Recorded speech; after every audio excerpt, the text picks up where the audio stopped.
자, 동물세포, 식물세포. 여러분 동물이죠.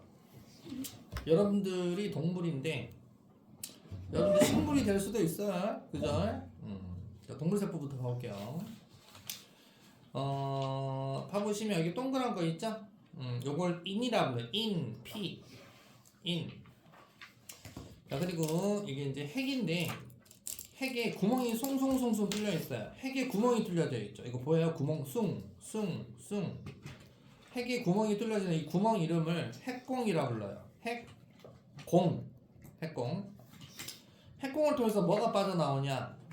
오늘 BTS 공연하죠. RNA가 빠져나와요. BTS의 RNA 노래도 있잖아요. 그죠? RNA가 빠져나오는 구멍을 핵공이라고 부릅니다. 그 다음에 여기 좁쌀 같은 핑크색 알갱이 있죠. 원래 핑크색 아니에요. 이렇게 알갱이를 우리가 라이보솜이라고 그러죠. 라이보솜 잘 암기하시고, 라이보솜은 저번처럼 얘기했듯이 단백질 합성하는 놈이 라이보솜이야. 그 다음에 여기 이상한 주름 같은 거 보이죠. 노란색으로 해갖고 막 주름 막 이렇게 막 있죠. 여기 골지체야. 골지체는 분비세포에 많이 있어. 그러니까 우리가 뭔가 만들어서 분비해 주는 거야. 분비. 그 다음에 마이토콘드리아라 그래서 이상하게 뭐 집신처럼 생긴 땅콩처럼 생긴 거 있죠? 이 마이토콘드리아야. 예전 교육과정에서는 미토콘드리아라 불렀는데 이제 고등학교 가면 다 이름이 좀 바뀝니다. 마이토콘드리아는 ATP 합성하는 놈이야. ATP 합성. 마이토콘드리아 엄청 중요한 놈이죠. 그러니까 우리는 마이토콘드리아가 많이 들어가 있는 세포가 어디냐면 근육세포. 여러분 방댕이 세포 뭐 이런 거보다 여러분들 알통, 이두박근, 삼두박근 뭐 이런 거에 마이토콘드리아가 많이 있는 세포가 있어요. 그 다음에 여기 이상한 주름 같은 거 막 보이죠. 그죠? 여기를 소포요하고 소포체라는 게 있는데, 소포체는 라이보솜에서 만든 단백질을 합성했죠. 그럼 소포체가 단백질을 이쁘장하게 포장해서 골지체한테 보내줘요. 그럼 골지체가 찍 하고 분비해주는 거. 그래서 라이보솜에서 소포체로 가고 소포체에서 골지체로 가면서 만들어진 단백질. 그 단백질을 만들어라 하고 명령 내리는 게 누구다? 바로 DNA. 명령 받아서 꼬봉처럼 핵공으로 빠져나가서 움직이는 게 RNA. RNA가 누구와 함께? 라이보솜과 함께 단백질 합성, 소포체로 갔다가 싸서 골지체로 갔다가 골지체에서 찍 하고 분비해 주는 거. 우리 세포는 항상 이런 과정을 거치게 되어 있다 이거죠. 그리고 동물한테 안 보이는 애들, 누구? 식물한테만 있는 애들. 이제 한번 봐볼게요. 엽록체, 세포벽, 에포라고 되어 있는데, 여기 에포 보이죠? 에포. 이렇게 흐물흐물한 액체 보이죠? 이 액체가 물, 노폐물, 영양소 이런 것들이 들어가 있는 걸 우리가 액포라고 합니다. 액포는 늙은 세포일수록 발달이 많이 돼 있어요. 액포는 늙은 세포. 그러니까 세포가 좀 늙은 세포, 좀 오래된 세포. 그래서 저기 고로쇠물 같은 거 뽑아 먹을 때 액포에 있는 거 쪽쪽 빨아 먹는 거예요. 우리가 식물에 있는 구멍 뚫어 가지고. 자, 근데 엽록체는 광합성 하는 애들이죠. 그죠? 여기 초록색, 여기 보여요? 초록색 집신처럼 좀 생긴 큰 거, 초록색. 여기 미토콘드리아, 초록색. 얘가 엽록체입니다. 이렇게 되어 있고. 세포벽, 식물한테는 유일하게 또 세포벽이라는 게 있죠? 세포벽, 이렇게. 세포벽이 형성이 되어 있다. 이 세포벽 갖고 여러분들 뭐 만들어요? 식물의 세포벽 갖고 여러분들 종이, 책 이런 거 재료가 되는 게 세포벽이다. 이렇게 알아두시면 되겠다. 근데 승부에서는 액포는 식물에는 발달되어 있는데 동물에는 발달되어 있지 않다. 그러니까 동물은 액포가 없다라고 얘기했대요. 그래서 선생님이 틀렸다. 동물은 뭐다? 동물은 세포벽이 없죠. 세포벽이 없으니까 노폐물이나 이런 것들을 내보낼 수가 있어요. 세포의 노폐물을 내보낼 수 있기 때문에 액포가 없는 게 아니고 잘 발달되어 있지가 않은 것이지 있습니다. 알았죠? 액포가 잘 발달되어 있지 않다. 근데 식물세포는 액포가 아주 잘 발달되어 있어서 잘 보인다. 그렇게 알아두시면 돼요. 그러면 정확하게 식물세포한테만 있는 애는 누구다? 엽록체, 세포벽 이 두 가지만 식물세포만 가지고 있는 거다. 이렇게 알아두면 되겠죠. 자, 그러면 계량토 이제 오늘 생명 시스템 화학 반응 가보도록 하겠습니다. 물질 대사. 물질 대사는 동화, 이화 두 가지로 크게 나누는데 전부 다 효소라는 애가 관여해요. 효소 주성분은 단백질입니다. 전부 다 효소가 필요해요. 효소 주성분은 단백질입니다. 그래서 여러분들 단백질 잘 먹어라 해서 학교에서도 맨날 고기 먹이고, 엄마도 아빠도 여러분들 단백질 고기 먹으러 가자 하면서 잘 먹이죠, 그죠? 이렇게 단백질 막 먹이는 이유가 한참 여러분들 어른이 되기 위해서 성장할 때는 동화 이화 작용을 많이 하고 있어요. 그러다 보니까 좀 여러분들 좀 그런 느낌 안 들어요? 같은 친구들 중에서 체육 시간에 체육 활동하고 딱 교실에 들어오면 개 냄새 나죠, 교실에서. 여름철에. 그죠? 애들이 그러니까 뭐 옷을 안 갈아입고 그런 차원이 아니고 좀 더 몸에서 동화 이화 작용을 좀 많이 하다 보니까 좀 약간 냄새가 많이 납니다. 그리고 사람 몸에서 나타나는 이런 냄새가 나는 이유가 이 효소에서 나오는 성분이 있는데, 라이소자임이라고 하는 산성, 약간 신냄새 나는 라이소자임이라고 하는 액체가 자꾸 나옵니다. 그래서 신냄새 난다 그러잖아요. 그죠? 신냄새, 그죠? 들어봤죠? 이게 라이소자임 때문에 그런 거예요. 그러니까 내 몸에서 신냄새가 자주 나요, 엄마. 뭐 겨드랑이에서 자꾸 이 체액이 자꾸 나와요. 자꾸 내 몸에 좀 씻어도 자꾸 냄새가 나요. 이러면 라이소자임 성분이 많이 나와서 그런 거니까 얘가 건강하게 빨리빨리 좀 자라려나 보다. 잘하려고 하는가 보다라고 긍정적으로 대답을 해줘야지. 그래? 그래, 병원 한번 가봐야 되겠네. 그럼 병원은 뭐예요? 아싸, 손님 하나 왔네. 그러면서 이제 뭐 써요? 약 처방하고 이렇게 한단 말이에요. 전혀 그럴 필요 없이 당연한 거다, 당연한 거다. 좀 지나면 괜찮아진다. 여러분들 엄마 아빠 뭐 몸에서 냄새 나고 그래요? 안 그러죠? 어른들은 라이소자임 별로 안 나와요. 더 이상 클 필요가 없죠. 다 컸잖아. 근데 여러분들은 계속 크고 있기 때문에 몸에서 자꾸 동화 이화 작용을 하게 되어 있다. 그래서 라이소자임 요놈 때문에 그런 거다. 알아두시면 됩니다. 자, 그럼 동화가 뭐냐? 자, 여러분들 동화는 작고 간단한 저분자 물질을 크고 복잡한 고분자 물질로 합성한다. 그러면 여러분들 우리 몸에서 동화 작용 어떤 거 할까요? 단백질 합성. 광합성은 우리는 안 하더라도 식물은 광합성 하겠지. 동물들은 단백질 합성이에요. 자, 여러분들이 예를 들어서 돼지고기를 먹었어. 돼지고기 단백질을 섭취를 하면 단백질을 최종 분해 뭘로 시켜? 몸에서 아미노산으로 분해시키죠. 그럼 그 아미노산을 우리가 갖고 있다가 우리 주인님이 머리카락이 필요하네? 우리 주인님은 뼈가 좀 자라야 되네? 우리 주인님은 보니까 적혈구를 좀 많이 만들어야 되겠네? 그럼 그 만드는데 쓰이는 거예요. 이 단백질을. 아까 먹은 돼지고기 단백질을. 알았죠? 그래서 단백질은 계속 쓰입니다. 단백질은 계속 쓰이게 하면서 동화작용을 해서 우리 몸에 필요한 단백질을 만들어요. 그래서 우리 몸에 있는 단백질 합성, 이런 과정이 바로 동화작용이야. 저분자 물질, 아미노산 같은 애들을 주변 에너지를 좀 흡수시켜줘서 고분자 물질, 단백질로 합성하는 이런 작용을 동화작용이라 부르고, 그러면 이화작용은 뭐라 부르냐? 이화작용 분해시키는 거예요.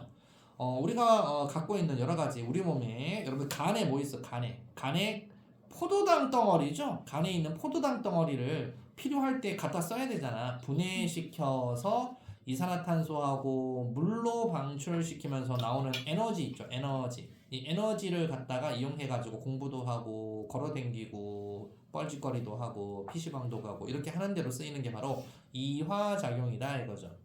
그래서 동화 이화는 우리 세포들이 물질 대사 과정에 꼭 필요한 작용으로서 효소가 꼭 필요합니다. 효소. 그러니까 여러분들 쉽게 우리가 이화작용하는 거, 여러분들 입에다가 중학교 때 배웠잖아. 입에다가 음식물 넣으면 아밀레이스라고 하는 소화효소 나오죠. 그 소화효소가 뭐 하는 거예요? 녹말을 포도당으로 자꾸 분해시키려고 하는 거예요. 그래서 효소가 꼭 필요합니다. 그래서 효소 주성분은 단백질이니까 단백질 섭취를 많이 해줘야 된다. 이해갑니까? 자, 그래서 저분자 물질이 고분자 물질로 합성하려면 주변 에너지를 흡수를 해줘야 돼요. 흡수하면 좀 높아지죠. 그래서 동화작용. 그래서 얘는 흡열 반응이다라고 합니다. 흡열 반응. 그래서 그래프 나와 있죠. 봐보시면 반응물의 에너지가 낮고 생성물 에너지가 높다. 그래서 이걸 엔탈피가 낮다라는 씁니다. 엔탈피. 자, 엔탈피가 낮고 엔탈피가 높아지는 반응을 흡열 반응이라고 해요. 여러분들 그러니까 뭘 해야 된다. 이런 흡열 반응을 누가 한다? 여러분들 밥 먹었어. 점심 먹고 왔니? 점심 먹었어. 그러면 점심 먹은 거 가지고 우리 몸에서는 포도당의 화학 에너지로 여러분들이 있는 여러 가지 탄수화물, 단백질, 지방을 섭취했으면 그걸 분해시켜서 포도당으로 만들고 지방산 글리코젠으로 만들고 여러 가지 아미노산 만들어서 딱 저장을 해 놓는단 말이에요. 근데 저장을 해 놓는데 이 저장할 때 주변 에너지를 흡수를 해서 저장해 놓은 이런 단백질이나 이런 걸 가지고 근육을 만든다던가 생성물로 이렇게 할 때 엔탈피를 높여야 됩니다. 그래서 주변 에너지를 흡수를 해줘야 돼요. 그래서 밥 먹고 나면 졸리고 그러지 않아요? 그죠? 5교시 학교 딱 밥 먹고 나면 5교시 막 자모고 막 그러죠. 그죠? 선생님이 아무리 막 뺨을 쳐도 그죠? 막 쳐 자잖아요. 그죠? 그게 에너지를 흡수시켜서 간에서 자꾸 합성을 하려고 하니까 힘든 거예요. 그죠? 그럼 이화작용은 이게 엔탈피가 높은 놈이 엔탈피가 낮은 놈으로 떨어지는 거. 발열 반응이다라고 하는 거예요. 그러면 만들어 놨던 걸 가지고 뭐 한다? 이제 내가 에너지 쓰는 거예요. 공부하고 걸어댕기고 공차고 뭐 이렇게 이런 걸 갖다가 우리가 에너지 방출 이걸 이화작용이라고 한다. 동화는 에너지가 흡수돼야 되고 이화는 에너지가 방출돼야 된다. 잘 알아둡니다. 자, 그러면 에너지 방출하는 이런 반응이 여러분들 소화시키는 거, 세포호흡. 선생님 세포도 숨 쉬나요? 세포호흡을 세포가 숨 쉬려고 한다 생각하지 말고 우리가 준 입으로 들어온 영양소와 그 다음에 콧구멍으로 들어온 산소, 영양소가 산소랑 결합하게 되면 뭐가 잘 만들어지죠? 완전 연소가 되어서 에너지가 잘 만들어지죠, 그죠? 근데 여러분들 영양소에 산소가 불완전하게 들어가면 불완전 연소하게 되면 뭐가 만들어져요? 젖산 발효 이런 게 만들어져요. 그러니까 김치 뭐 이런 거 우리 뭐 식혜 이런 게 우리가 완전 분해시키려고 하는 게 아니고 젖산을 만들어 놓는 거예요. 그래서 김치 할 때 김치 뚜껑 딱 덮어가지고 산소 들어가게 안 들어가게 하죠. 그 이유가 뭐냐면 김치가 빨리 분해가 되면 에너지 막 방출해 버리거든요. 그래서 안 들어온 산소나 이런 게 공기가 안 들어가게 딱 밀봉시켜 가지고 안에 있는 젖산을 만들어 놓으려고 그래요. 그래서 김치의 유산균 무슨 말 이해가죠? 그런 거예요. 그래서 동화작용, 이화작용은 무슨 뜻인지 알 테고. 자, 세포호흡 봐보세요. 세포호흡 옆에 물질대사라고 되어 있잖아요. 세포가 호흡하는 것은 세포가 숨 쉬려고 하는 게 아니고 세포가 에너지를 내려고 하는 걸 세포호흡이라고 합니다. 세포호흡 물질대사 봐볼게요. 자, 세포호흡은 여러분들 몸속에서 일어나는 생명체 내에서만 일어나는 거고 연소는 생명체 바깥에서 일어나는 거예요. 자, 그러면 세포호흡 같은 경우는 딱 우리 체온 정도의 낮은 온도에서 반응을 잘합니다. 왜냐? 아까 세포 물질 대사는 누가 관여한다 그랬죠? 효소가 관여한다 그랬죠. 효소 주성분은 뭐라 그랬죠? 단백질이라 그랬죠. 여러분 단백질이 변성을 일으키면 어떻게 되는 줄 알아요? 단백질 변성을 일으키면 얘 암세포로 발달해요. 그래서 돼지고기 같은 거 구워 먹을 때는 좀 매 구워 먹어도 돼요. 왜? 지방 덩어리가 많으니까 지방이 그대로 섭취가 되면 지방으로 바로 가니까 지방을 좀 기름기를 좀 흘려보내기 위해서 굽지만 소고기 같은 경우는 지방이 좀 적잖아요. 소고기를 튀겨 먹어요. 불판에다가 그렇게 먹으면 암 걸려요. 그러니까 소고기 같은 경우는 조금만 익혀서 먹죠. 그래서 온도가 너무 높아지거나 하면 효소가 변성을 일으켜요. 즉 단백질이 변성 일으키게 되면은 큰일 난다. 그래서 우리가 물질대사 잘하기 위해서는 고기는 익혀서 먹는 게 낫지 구워서 먹는 게 아니더라. 그래서 체온 정도 낮은 온도에서 일어나는 게 바로 물질대사다. 그래서 먹은 단백질을 분해시킵니다. 에너지를 찔끔 조금씩 방출해요. 체온 정도 범위에서. 그렇게 해서 완전히 분해시켜야만 제대로 잘 분해가 되고 이때 나오는 에너지들 모아가지고 뭐 하는 거다? 공부도 하고 뭐도 하고 하는 거예요. 알았죠? 자, 그럼 연소는 뭘까요? 연소는 생명체 바깥에서 그냥 불 확 땡겨버리는 거잖아. 높은 온도 압력에서 일어나는 거기 때문에 한꺼번에 다량의 에너지를 방출하다 보니까 에너지가 나오긴 나오는데 무슨 에너지 나온다? 빛도 막 나오고 막 그래요. 빛 에너지도 막 나오고 엄청난 열 에너지도 막 나오고 그러죠. 이런 것들이 엄청나게 나오게 되어 있어요. 이런 걸 잘 만든 게 이제 핵폭탄 이런 거잖아요. 그죠?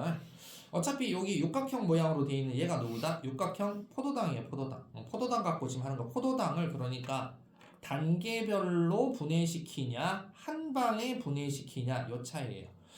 단계별로 분해시키면 에너지가 한꺼번에 다량 나오는 게 아니고 찔끔 나와주니까 옆에 있는 세포 손상 방지가 돼요. 그래서 찔끔찔끔 나오는 이유가 우리는 다 세포잖아요. 세포 손상 방지 차원에서 에너지가 찔끔찔끔 나오는 거예요. 우리는 배터리가 아니야. 100만 스물 하나, 100만 스물 둘 하면서 배터리가 딱 끝나면 띵 하고 그러면 세포 죽잖아요. 이제 어느 정도 세포가 옆에 있는 세포가 손상이 안 될 정도로만 에너지를 방출을 해줍니다. 그렇게 해서 열 에너지 이런 걸 방출을 하는 거고 반딧불이 있죠. 반딧불이 똥꼬에서 그 빛나는 거 알죠? 걔네들도 에너지 가지고 빛을 내기도 해요.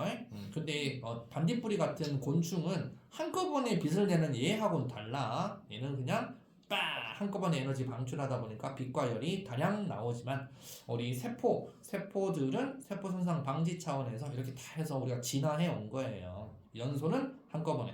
전체 에너지는 똑같이 방출해요. 포도당 에너지가 여기 예를 들어서 다 방출하는데 100 정도 100줄의 에너지 쓴다 그러면 얘도 한꺼번에 100줄의 에너지를 쓰는데 100줄을 한꺼번에 쓰냐 10줄 나눠서 쓰냐 차이가 바로 세포호흡하고 연소 차이다. 이렇게 알아두면 됩니다. 자, 그래서 효소 나와 있죠? 촉매, 화학 반응에 참여하는 반응 속도를 변화시키는 물질인데 촉매는 이렇게 생각하시면 돼요. 정촉매하고 부촉매가 있어요. 정촉매는 반응 속도를 빨리 시키는 거예요. 빨리. 정촉매는 빨리. 부촉매는 뭐 하는 거다? 부촉매 느리게 하는 거예요. 느리게. 반응 속도를 느리게. 근데 우리 생체 촉매는 무조건 무슨 촉매다? 생체 촉매는 정촉매예요. 정촉매. 반응 속도를 빨리빨리 시킵니다. 왜 그럴까요? 여러분들이 점심 때 삼겹살 먹었어. 그거 똥으로 나올 때 언제 나오냐면 딱 12시간 뒤에 똥으로 만들어져요. 우리 사람 몸의 체온이 따뜻하잖아요. 여러분들 음식물을 여름철에 있어봐서 알겠죠? 여름철에 따뜻한 곳에 음식물 놔두면 어떻게 돼요? 상하죠. 그거 알아요? 여러분들 몸에 들어가는 음식물이 가만히 있겠어요? 상하지? 그러니까 어떻게 해야 돼요? 그거 12시간 안에 내보내지 않으면 여러분 장기가 상해요. 그러니까 똥을 하루에 한 번은 꼭 싸야 되는 이유가 그거예요. 그래서 음식물 먹으면 점심 먹고 저녁 먹고 하면 벌써 소화가 되어 가지고 12시간 안에 다 대장으로 가 있는데 대장에서 자꾸 꿈틀 운동해서 모아져 있는 똥을 내보내지 않고 2박 3일 지나고 그러면 저기 이제 똥꼬에 파이프 쑤셔 넣어야 돼요. 그래서 약을 넣어서 이렇게 폭풍설사 급똥 그런 거 해야 되겠죠. 그래서 우리 몸은 생체 촉매가 작동을 해가지고 무조건 정촉매 빨리빨리 분해를 시켜야 됩니다.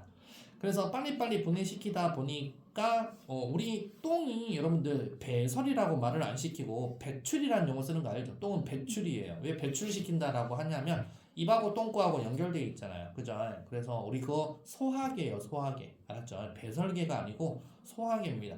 똥이 영양분이 아직도 많이 있어요. 그러니까 똥을 말려서 이렇게 밭에다가 뿌려주면 거름도 되고 막 그러잖아요. 그래서 혹시나 고속도로 같은 거 가다가 신선한 공기 마시고 싶어. 아빠 문 열어줘. 그럴까? 창문 빡 열었는데 갑자기 똥냄새 확 들어올 때도 있죠. 그죠? 막 거름 뿌려준다고 똥 뿌리고 막 그러잖아. 그 정도로 똥에는 영양분이 많이 있습니다. 영양분이 많은데도 왜 우리는 버려야 될까요? 아까 얘기했잖아요. 우리 몸에 12시간 이상 있으면 된다 안 된다? 안 된다. 그래서 정촉매로 쓰였기 때문에 우리 최대한 빨리 분해시키고 우리는 어쩔 수 없이 버려야 된다. 자, 그래서 생체 촉매, 정촉매. 자, 촉매는 반응 전후에 변화가 없어서 화학 반응을 끝나도 재사용될 수 있다. 자, 그러니까 보통 여러분들 점심 때 밥 먹었다? 그럼 밥 먹었을 때 입에 있는 아밀레이스가 소화 효소로 작동하면서 음식물 분해시켰잖아요. 근데 그 침이 아직 입에 그대로 있어요. 이빨 닦지 않아. 그 침 그대로 저녁 먹으면 그 침 또 작동해요. 그러니까 우리 입에 있는 아밀레이스 효소 촉매는 화학 반응이 끝나도 반복 사용이 됩니다. 그러니까 이제 입에 입냄새가 계속 나는 애들은 이제 사람들은 이제 이유가 그거라는 거죠. 이제 이게 이제 우리 몸에는 아까 얘기했잖아요. 라이소자임이라고 하는 생체 촉매가 나오기 때문에 냄새가 좀 날 수밖에 없다. 그러니까 우리 몸에 나오는 각종 체액은 일단 냄새가 납니다. 알았죠? 그렇기 때문에 당연한 거다. 다양한 화학 반응에 쓰이는 걸 우리가 효소라고 부르고 효소를 뭐라고 부른다? 생체 촉매다라고 부릅니다. 자, 그러면 효소 생체 촉매에 대해서 좀 더 들어가 볼게요. 자, 여러분들 생체 촉매는 생명체에서 물질 대사가 빠르게 일어나도록 촉매 역할을 도와줍니다. 그런 단백질입니다. 효소 주성분은 단백질이라고 그랬죠. 그래서 여러분들이 단백질을 많이 먹어줘야 고기도 많이 먹고 콩도 많이 먹고, 근데 콩은 또 먹기 싫어, 그지? 고기는 맛있는데 콩은 싫잖아, 그죠? 그래서 단백질을 많이 먹어줘야 여러분들 몸에서도 효소를 많이 만들어요. 그래서 생명체 내에서 일어나는 물질 대사가 다 뭐 하는 거다? 효소가 관여하게 되어 있다. 여러분들 몸에 들어온 것들은 몸에 필요한 곳에서 구석구석 쓰이기 위해서 효소가 들어가서 다 분해시켜야 돼요. 만약에 효소가 분해시키지 못하는 걸 먹었다. 그러면 나 죽자고 하는 거죠, 그죠? 여러분들 막 종이를 먹었다든가 플라스틱을 먹었다든가 이런 것은 종이나 플라스틱을 분해시킬 수 있는 생체 촉매가 우리 몸에는 없어요. 근데 염소 알죠? 염소. 염소는 그 신문지 뜯어주면 신문지 하루 종일 뜯어먹고 있죠. 책 한 권 주면 막 하루 종일 뜯어먹어. 염소는 종이를 뜯어먹을 수 있어요. 소화효소가 있습니다. 근데 이제 사람은 안 되고요. 그다음에 효소 때문에 물질 대사는 딱 어느 온도에서 최적이냐? 체온 정도에서 최적이에요. 아까 얘기했죠. 체온 범위에서 단백질 변성을 안 일으키니까 그때 식물도 동물도 마찬가지입니다. 체온 정도에서 최적 활성을 일으키게 되어 있다. 그리고 대기압 같은 낮은 압력에서 진행되는 것이지 높은 압력에서는 진행이 안 돼요. 그러니까 여러분들이 혹시 몸이 열이 나서 감기 몸살 걸려가지고 열이 체온이 한 40도 올라갔다 그러면 옆에서 가족끼리 막 통닭 뜯어 먹고 있는데 나도 먹고 싶어 안 그러죠. 먹기가 싫어요. 뭐 맛있는 거 줄까 하는데 안 먹고 싶어. 왜 그러냐면 내 몸에 음식물이 들어오면 전부 다 우리 몸에서는 효소가 작동 안 해 음식 넣지 마 하고 전부 다 우엑 하고 다 토해서 내보내 버리는 거예요. 입으로 내보내든지 똥으로 내보내든지 내보내 버립니다. 우리 효소 작동 안 해요. 효소 작동 안 하는데 음식물을 넣으면 안 돼요. 내 몸이 썩으니까. 그래서 체온 정도에서만 최적으로 작동하게 되어 있기 때문에 온도가 너무 높다든지 온도가 너무 낮다든지 그러면 효소는 작동을 안 합니다. 알았죠? 그래서 뭐 때문에 그렇다? 단백질이 변성을 일으킨다. 너무 높으면 단백질 변성 일으켜요. 아마 그 중학교 2학년 때가 여러분들 그 했을 텐데 포도당 뭐 분해시킬 때 뭐 뷰렛 반응 뭐 반응할 때 침 녹말 침 했다 끓인 침으로 했다 해가지고 그냥 침은 분해시켰는데 끓인 침은 분해 못 시키고 그런 거 있었죠. 끓인 침이 뭐다? 단백질 들어가 있으니까 작동 안 하니까 끓인 침은 단백질 벌써 죽었어. 작동 안 하니까 분해 안 시키잖아요. 그거 했던 거예요. 다 여러분들 배웠던 게 피가 되고 살이 되고 다 하는 겁니다. 자, 효소 작용과 활성화 에너지 한번 봐볼게요. 자, 여기 활성화 에너지라는 게 뭐냐면 여러 가지 우리 반응물이 있어요. 예를 들어서 여러분들 몸에서 나오는 여러 가지 A라는 물질이 B라는 거하고 반응해서 생성물인 C라고 하는 걸로 간다라고 할게요. 그럼 A 플러스 B하고 C 하면 그냥 A 플러스 B 하면 C로 그냥 가냐? 아니에요. 항상 뭐가 필요하다? 효소가 있으면 A 플러스 B가 C로 잘 가요. 자, 그러면 여기 화학 반응의 반응물을 A, B라고 쓰고 생성물을 C라고 했을 때 A하고 B하고 반응해서 C로 가려고 하면 어떤 언덕을 넘어야 돼요. A 플러스 B가 효소가 없을 때는 반응을 하긴 합니다. 근데 이 높은 언덕을 넘어서 언덕을 넘으면 그제서야 생성물로 샤 이렇게 가서 C가 생성된다 이거죠. 근데 효소가 없을 때 이렇고요. 효소가 있으면 A 플러스 B는 요 정도 언덕만 넘으면 생성물로 샤 하고 갈 수 있어요. 그러면 어디만큼 에너지를 번 거야? 여기 폭만큼이 낮아졌죠. 이만큼 낮아졌죠. 그죠? 그래서 기억 빼기 니은만큼을 세이브 시킨 거예요. 이게 뭐다? 효소에 따라서 에너지가 이렇게 달라질 수 있다.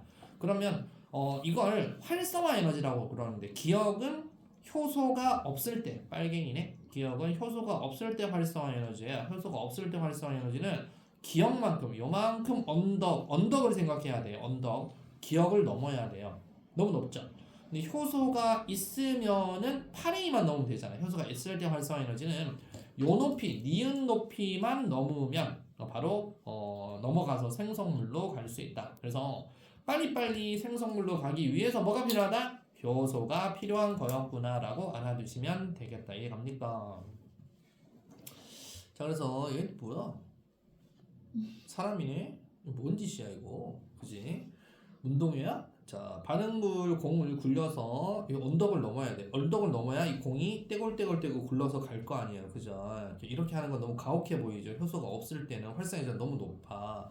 근데 여기는 어이구 너무 쉽게 가겠네. 아우 잘 가겠네. 요거밖에 안 되네. 그래서 효소가 있을 때는 이렇다라는 거 이해 가시죠? 자, 이렇듯 우리 효소의 작용은요. 아주 적은 양으로도 효율적으로 작동하는 게 효소예요. 여러분들 몸에 효소라는 게 없으면 여러분들 사람은 죽어요. 24시간 안에 죽습니다. 화학 반응에서 자신은 변하지 않는 반응 후 재사용된다. 아까 얘기했듯이 침 이런 거 생각하면 돼요. 반복 사용 가능해요. 그리고 효소의 촉매 반응 그 반복 사용 가능한 걸 시험에서는 이렇게 낸다고요. 자, 여기 보시면 반응물에 여기 틈이 이렇게 뭐야 뻑큐야 뭐야 이렇게 생긴 거 여기하고 틈이 딱 맞나 보시면 돼요. 맞네. 근데 얘는 틈이 맞아 안 맞아 이렇게 생긴 얘는 안 맞죠.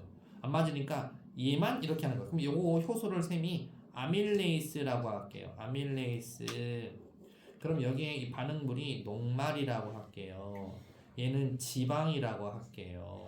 자, 아밀레이스는 뭐를 분해시킨다고 중딩 때 두드러 외웠냐? 녹말을 분해시킨다라고 배웠죠. 얘만 딱 결합할 수 있어요. 결합했네. 그러면 이렇게 효소하고 반응물을 다른 말로 뭐라고 하냐면 기질이라 불러요. 기질. 반응물을 기질이라 부르는데 효소하고 기질하고 붙어있는 얘를 효소 기질 복합체라고 불러요. 효소 기질 복합체. 줄여서 효기복이라고 얘기할게요. 효기복. 자, 반응물이 효기복이 만들어지면 바로 반응물은 어떻게 됩니까? 쪼개져요. 빠샤 하고 쪼개져서 생성물로 변했죠. 이렇게. 효소는 이렇게 생성물도 쪼갤 수 있는 역할을 하는 게 바로 효소의 촉매작용이다. 그러니까 이렇게 큰 녹말 덩어리를 이렇게 작은 분자의 생성물로 쪼개고 또 생성물을 또 쪼개고 또 쪼개고 해야 우리 소장으로 들어갔었을 때 영양분을 제대로 잘 섭취할 수 있겠죠. 반응물은 등치가 크기 때문에 조금이라도 잘게 부서져야만 잘 섭취할 수가 있습니다. 이게 소화가 안 된다. 그러면 여러분들 바로 우리 몸에서는 음식물이 들어와서 소화 안 되면 바로 체해버려요. 그러면 이 사람이 엄한데 손가락 막 따고 막 그냥 칼로 막 어디 막 찌르고 막 빨간 피 나오고 막 그러죠. 그렇게 되면 힘들어지잖아, 그죠? 그래서 이렇게 잘게 부숴버리는 걸 우리가 효소의 촉매 반응이다라고 알고 있으면 되겠다. 자, 효소 특징 한번 봐볼게요. 효소는 아까 얘기했듯이 반응 속도를 빨리 아침에 먹은 거 점심 때 소화, 점심 때 먹은 거 저녁에 소화시켜야 됩니다. 네, 주성분이 단백질입니다. 그렇기 때문에 여러분들 고단백 저칼로리 먹어라 그랬는데 저단백 고칼로리 먹으니까 살이 띠룩띠룩 찌는 거예요. 그죠? 그 때문에 고온에서 변성이 일어날 수 있으니 그래서 고기 같은 거는 원래 많이 구워 먹으면 안 되는 거다. 고기는 일주일에 한 2번만 먹어야지. 일주일에 여러분들 3번, 4번, 5번 먹으면 나중에 엄마 아빠 나이 돼서 고생합니다. 고생해요. 아무튼 엄마 아빠 나이 되면 어떻게 고생하냐? 일단 가장 큰 게 아랫배가 나옵니다. 모든 게 아랫배로 다 갑니다. 저장작용을 해야 되니까 먹는 게 습관이 돼가지고 그러니까 좀 적게 먹는 게 좋겠죠. 자, 그리고 효소는 자신의 입체 구조와 맞는 반응물과만 결합합니다. 아까 얘기했듯이 효기복, 여기는 효소 기질 특이성 보이죠? 효소의 기질 특이성이다. 효소 기질 복합체를 만들게 되어 있어요. 그래서 반응물하고 맞는 것만 결합한다. 여기 효소 구멍이 요거하고 딱 맞네? 왁구가 딱 맞네? 딱 들어가면 두 개가 연결되어 있는 게 갑자기 두 개가 탁 끊어졌죠. 그럼 이제 끊어낸 거예요. 그러면 생성물 끊어내고 얘는 어떻게 된다?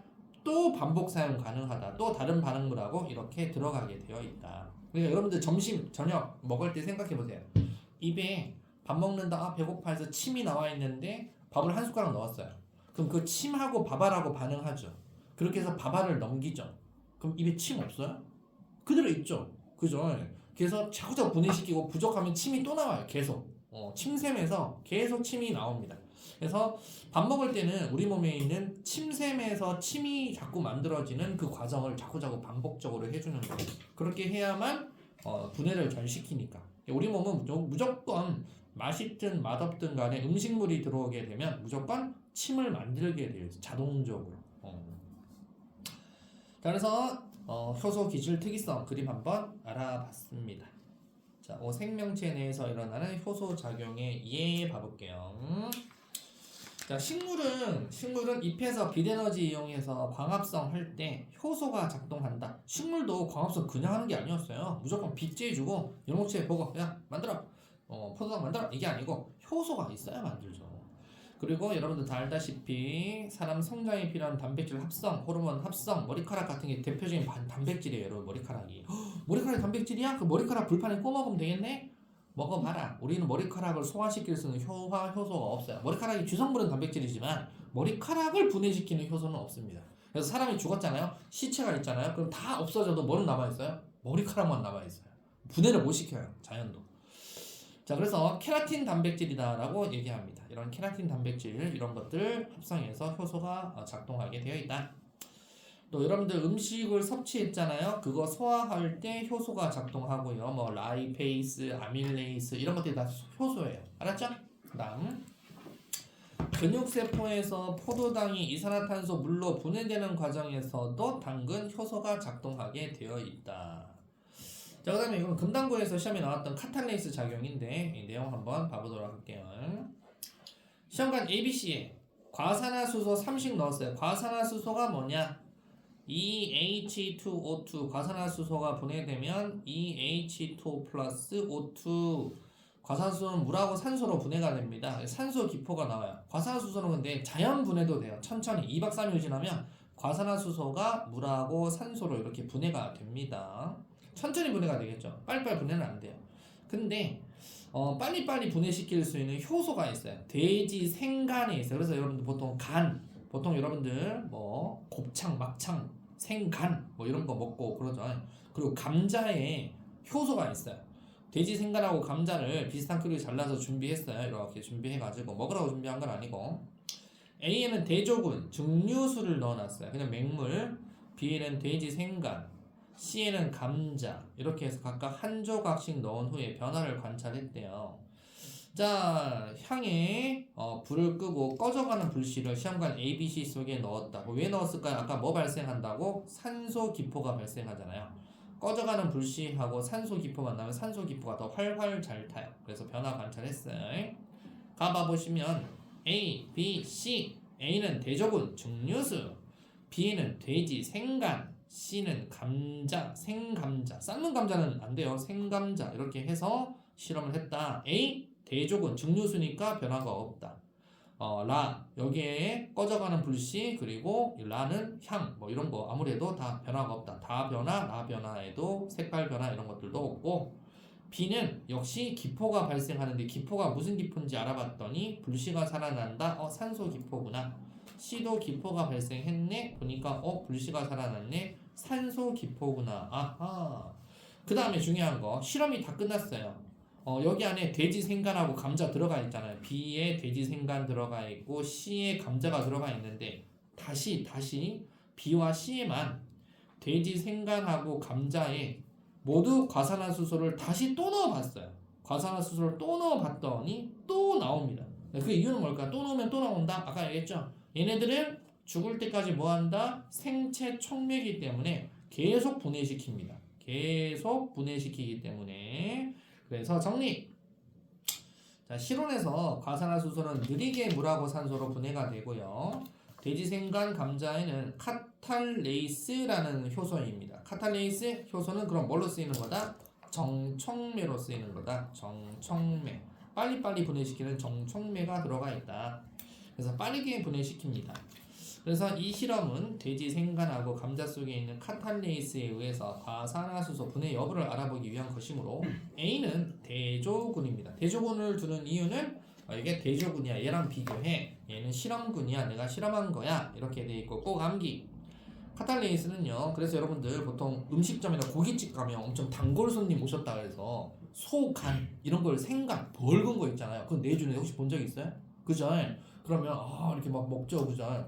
샘은 비이사해서 못 먹겠던데 잘 먹는 사람들도 있긴 합니다. 간 이런 거 주고 간 먹기 싫으면 감자 먹으면 돼요. 감자 생감자 알았죠? 생감자 생감자 썰면 생감자에 뭐가 나와요? 찐득찐득하지 않아요? 약간의 찐득찐득한 그게 나와요. 그 성분이 바로 카탈레이스 작용입니다. 분해 잘 시켜주는 겁니다. 효소로 작동하는 것이고요. 과산화수소가 뭔지 알죠, 여러분들? 운동장에서 무릎팍 까였을 때 야구 선생님이 와가지고 솜에다가 이렇게 적셔주는 거품 팍 나는 거 있죠. 걔가 과산화수소 소독약이에요. 소독약 알았죠? 그래서 카탈레이스는 과산화수소를 물하고 산소로 분해하니까 시험에서 발견한 발생기포는 산소가 들어가 있더라. 잘 알아두시면 되겠다. 됐습니까? 일상생활에서 사용되는 사례 한번 봐보자. 식품 이런 된장, 간장 등은 곰팡이나 세균에 있는 단백질 분해 효소가 작동해서 만들어진 거예요. 그 다음 밀가루 반죽에 효모의 효소가 작동하잖아요. 그럼 빵집 알죠? 빵집 빵 부풀어 오르는 거 알아요? 그래서 이산화탄소 때문에 빵이 부풀어서 반죽이 부푸는 게 바로 효소의 작용입니다. 그 다음에 엿기름 알죠? 엿기름이라고 해서 아밀레이스가 엿기름 안에 들어가 있는데 이거 가지고 식혜 만드는 거예요. 예전에 식혜. 그 다음에 생활용품, 단백질, 지방 분해하는 효소, 세제. 여러분들 몸에서 뭐 나와? 여러분 몸에서 나오는 게 때가 아니야. 지방이나 단백질 성분들이 나온다고, 땀구멍을 통해서. 그러면 그거 가지고 효과적으로 제거하기 위해서 분해 효소가 들어가 있어요. 그리고 요즘은 섬유소를 분해하는 효소를 이용해서 화장지나 종이 만든다. 화장지나 종이가 여러분들 변기통에 넣어서 맨날 그 막히고 난리가 나니까 분해가 잘 되는 그런 효소 화장지를 만듭니다. 그래서 이렇게 만들기도 하고요. 렌즈 세정제 알죠? 렌즈 끼는 친구들 알 거야. 우리 단백질 같은 성분들이 자꾸 나오니까 렌즈 세정제에 단백질 분해 효소가 들어가 있다.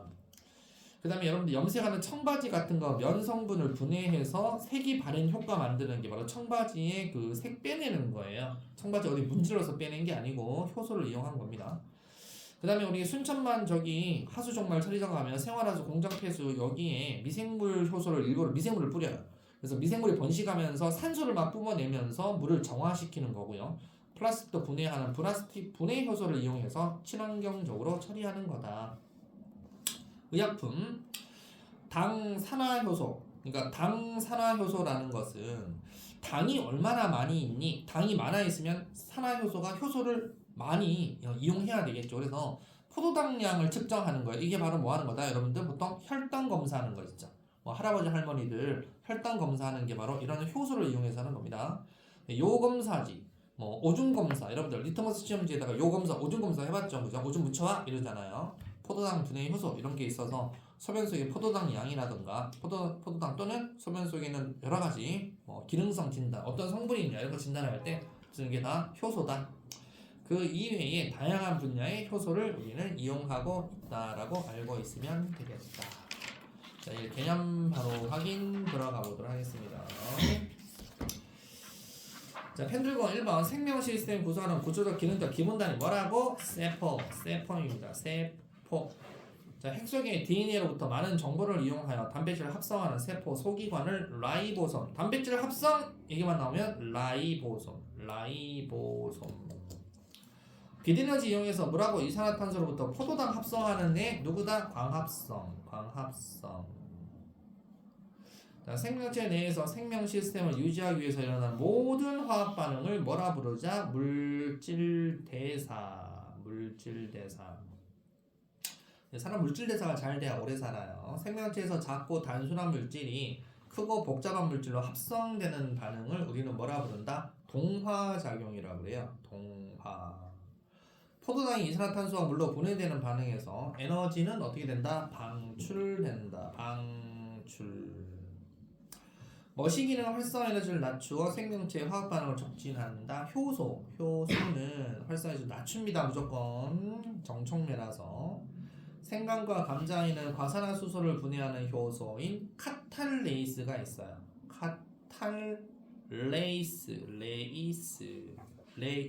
카탈레이스. 과산화수소 생간 조각을 넣은 시험관에 불씨가 꺼져가는 향을 넣었을 때 다시 살아납니다. 그래서 과산화수소 분해 결과 발생 기체는 뭐시기다? 산소라는 것을 알 수 있다. 1, 2, 3, 4, 5 읽어보시면. 자, 일단 새로운 친구도 있고 하니까 잘 모르니까 그럴 수 있으니까 같이 한번 해보도록 하겠습니다. 생명시스템 구성 단계는 세포, 조직, 기관, 개체 이렇게 되어 있습니다. 그죠? 그 다음에 요거 동물 세포는 없는데 식물한테만 있는 것이 엽록체, 리를 골라주시면 되고 핵막과 연결된 구조인데 지질 합성에 관여한다. 핵막과 연결돼 있다. 그러니까 핵막에 바로 붙어있는 애들 소포유하고 소포체입니다. 디귿. 유전 정보를 가진 DNA가 있어서 생명활동 조절하는 게 바로 핵기억. 유기물 분해하여 생명활동에 필요한 에너지를 생산한다. 이게 뭐죠? 마이토콘드리아 비읍 에너지 생산. 자, 3번 봐보겠습니다. 물질대사 OX입니다. 물질대사는 생명체 내에서 일어나는 화학 반응이냐? 빙고.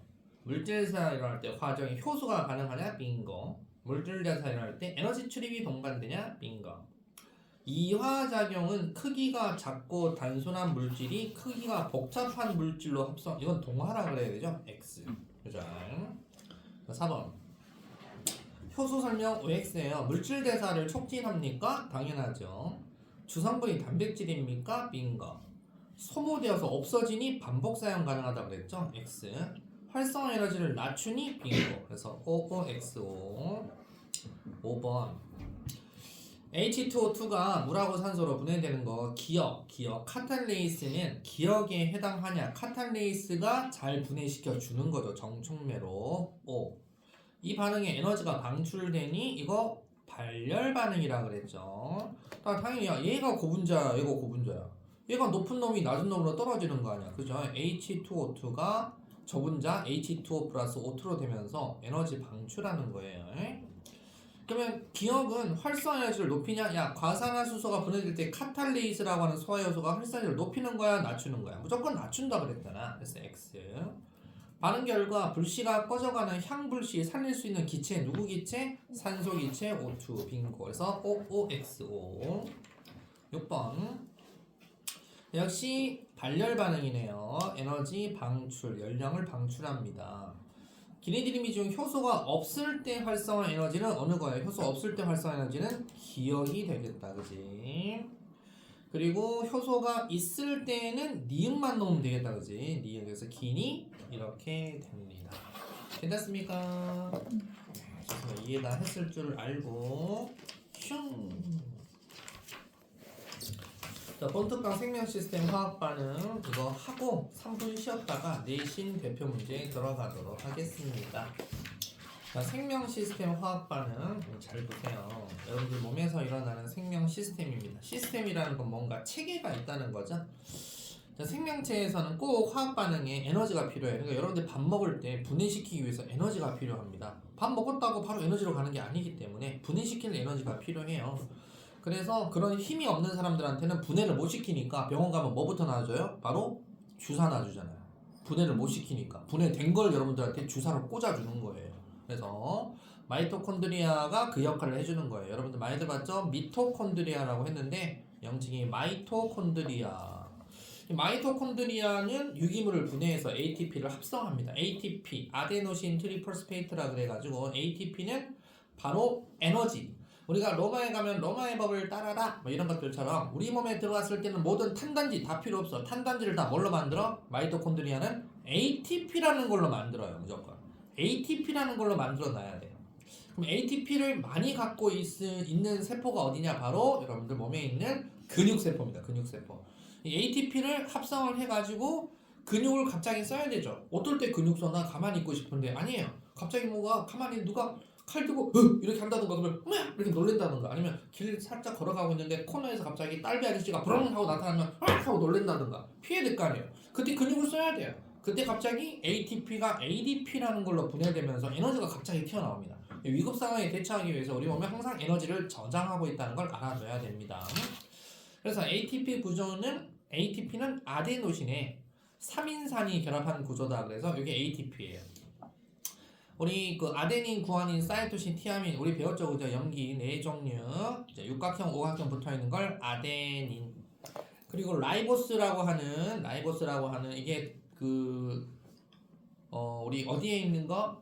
RNA에 있는 당이 라이보스죠. 라이보스라고 하는 당. 그 다음에 인산기 3개가 붙어 있는 걸 ATP라고 합니다. ATP. P가 3개 붙어 있다 이런 뜻이고 ADP는 P가 2개 붙어 있다 원래 그 뜻 아니에요. 근데 외우기 쉽게 ATP는 P가 3개 붙어 있다. ADP는 P가 2개만 붙어 있네. 끝에 있는 P 하나가 떨어져요. 고에너지 인산결합이라고 되어 있는데 이 고에너지 인산결합 중에 끄트머리가 하나 떨어지면서 에너지가 나와요. 이렇게 떨어졌죠. ADP로 되죠. ADP는 몸에 남아있어요. 얘는 남아있고 인산 하나도 떨어지면서 얘도 남아있고 떨어져 있는 상태로 존재하면서 에너지가 7.3kcal씩 나와요. 그럼 7.3kcal 나오는 게 여러분들 이거 칼로리 계산 다 할 줄 알죠? 과자나 밥 같은 거 사면 칼로리 막 나와 있잖아. 그죠? 그거 보면 이 칼로리 먹으면 내 몸에 ATP가 몇 놈이 분해되는구나, 몇 놈이 쓸 수 있겠구나, 이거 계산이 됩니다. 만약에 내가 쓰는 하루 에너지는 한 2,000kcal 쓰면서 내가 처먹은 것을 5,000을 처먹었어. 그럼 당연히 살찌는 거야. 자꾸 어디 가서 저장이 되는 거야. 이렇게 계산을 하면 되고. 그래서 얘는 7.30, 7.30 무조건 ATP 하나가 ADP로 분해될 때 7.30 나와요. 하나가 또 분해되면 7.30 이렇게 나옵니다. 그러면 미토콘드리아, 즉 마이토콘드리아의 역할은 요 ADP 플러스 무기인산 있죠? 요걸 다시 거꾸로 이렇게 만들어주는 역할을 하는 거예요. 이렇게 ATP라는 걸로 다시 만들어주는 역할. 이 역할을 하려면 뭐가 필요해? 에너지가 필요하죠? 이걸 밥 먹어줘야 되는 거예요. 밥 먹으면 어떻게 한다? 마이토콘드리아가 이렇게 거꾸로 해서 우리 몸에 또 위급 상황이나 이런 여러분들 돌아다니고 할 때 필요한 에너지를 생산하기 위해서 ATP를 합성하는 데 사용합니다. 자, 그래서 우리 몸은 자꾸 ATP를 만들어줘야 되기 때문에 효소가 자꾸 작동을 해줘야 됩니다. 그래서 효소는 pH 그리고 온도의 영향을 되게 많이 받습니다. 그래서 여러분들 보통 우리 입은 입 안에 있는 효소의 활성 온도는 중성입니다. 그래서 중성. 자, 아밀레이스 보이죠? 아밀레이스는 여기 점점점점 해가지고 pH가 7일 때 최적이다라고 되어 있죠. pH 7일 때가 아주 최적으로 활성을 잘하게 되어 있고요. 그 다음에 여러분 위로 들어가면 위 안에 펩신이라고 하는 효소 있죠. 펩신은 pH가 2일 때 최적이다. 이런 거 알려주는 거예요. 그죠? 그래서 각자 이걸 외워라 이 뜻이 아니라 우리가 위에서 나오는 거 펩신, 입에서 나오는 거 아밀레이스 이 정도는 알잖아요. 그죠?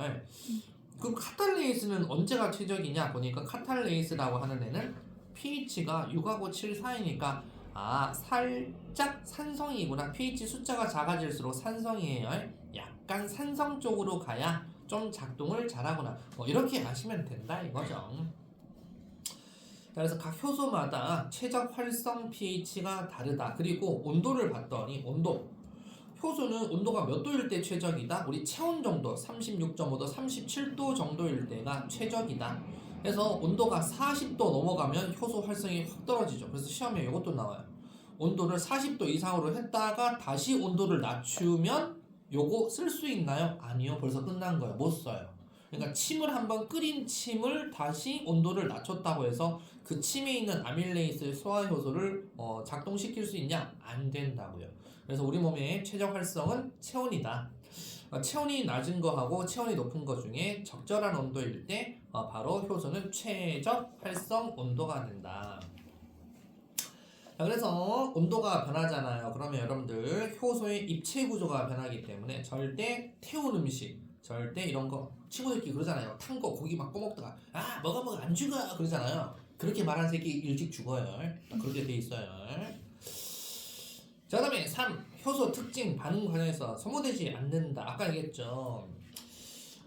같은 양의 반응물이 들어있는 효소의 양이 다른 두 시험관 1과 2가 있어요. 처음에 양이 다르지만 반응물의 양은 똑같아. 우리 음식물을 넣었어요. 얘는 반응물이 빨리 줄어서 요만큼 걸린 시간 안에 소화 다 시켰어. 근데 빨간 애는 처음에 반응물 양 똑같이 밥알 10개 넣었다가 100개 넣었다가 진짜 한 숟갈 넣었다가 진짜 얘는 천천히 하다가 시간이 이만큼이나 가서 이렇게 오래 걸렸어. 그래서 이 차이가 뭐냐? 자, 스텝 한번 이해해 보세요. 1과 2에서 반응 시작 전에 반응물의 양은 같지만 반응물이 모두 생성물로 변하는데 걸린 시간이 1이 훨씬 더 짧다 이거죠. 그럼 1이 초기 반응 속도가 되게 빠르다라는 뜻이고요. 효소의 양을 비교해보자. 그러면 효소 양이 많은 애가 단위 시간당 더 많은 반응물하고 결합해서 효소 기질 복합체를 만들기 때문에 활성화 에너지를 낮추는데 빨리빨리 반응을 하는 거죠. 그래서 효소 양이 누가 더 많다? 1이 2보다 많구나.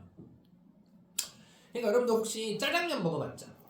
짜장면 먹었는데 어떤 날 짜장면 집에서 짜장면 먹었는데 짜장면을 먹다 보니까 짜장면 그릇에 물이 헝건해요.